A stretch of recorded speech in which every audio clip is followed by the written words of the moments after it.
ऐसा तो बस माँ ही कर सकती है। बात उन दिनों की है जब मैं 9 से 10 साल का था। मैं बहुत शरारती और शैतान लड़का था।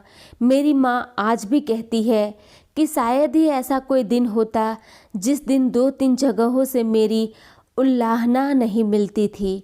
एक दिन की बात है, मैं सुबह सुबह स्नान करने के लिए चापानल जा रहा था और अपने आदतानुसार बाल्टी को हवा में धोनी के हेलीकॉप्टर शॉट की तरह घुमाते हुए जा रहा था।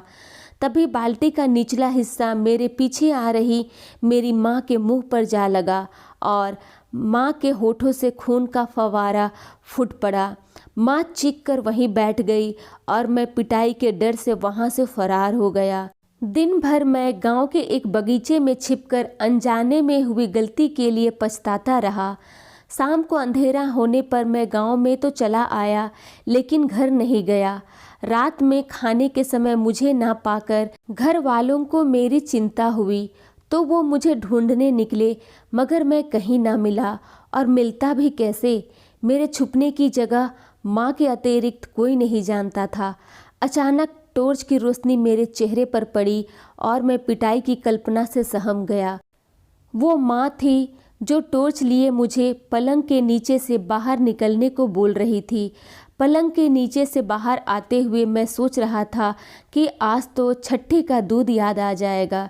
लेकिन ये क्या, माँ ने न केवल पापा और भैया के मार से बचाया, बल्कि अपने हाथों से खाना भी खिलाया, क्योंकि मैं शर्मिंदगी से खाना भी नहीं खा रहा था। उसी दिन मुझे माँ की ममता, उदारता और सहनशीलता का एहसास हुआ।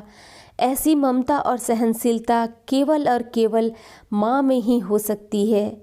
मैंने उसी दिन से तय किया कि जीवन में ऐसा पल कभी दोबारा नहीं आने दूंगा जिस पल मेरे द्वारा मेरी माँ को कष्ट हो, और ईश्वर गवाह है कि मैंने अपने जीवन का हर निर्णय माँ की खुशी के लिए ही लिया है।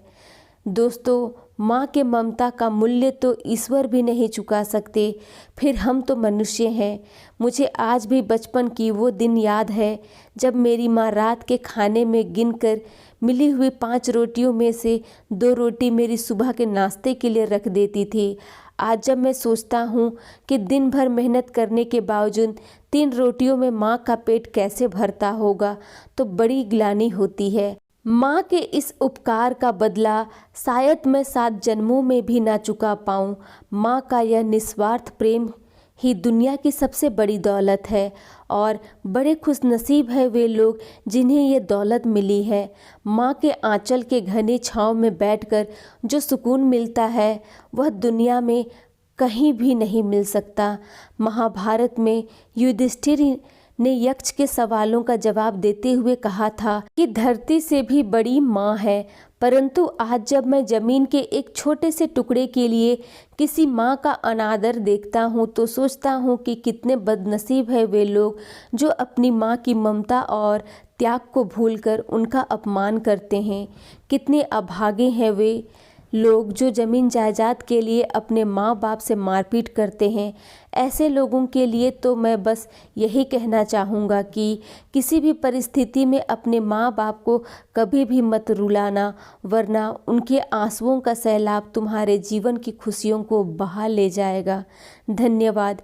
ये स्टोरी अगर आप लोगों को पसंद आए तो मेरे चैनल को लाइक और सब्सक्राइब करना ना भूलें।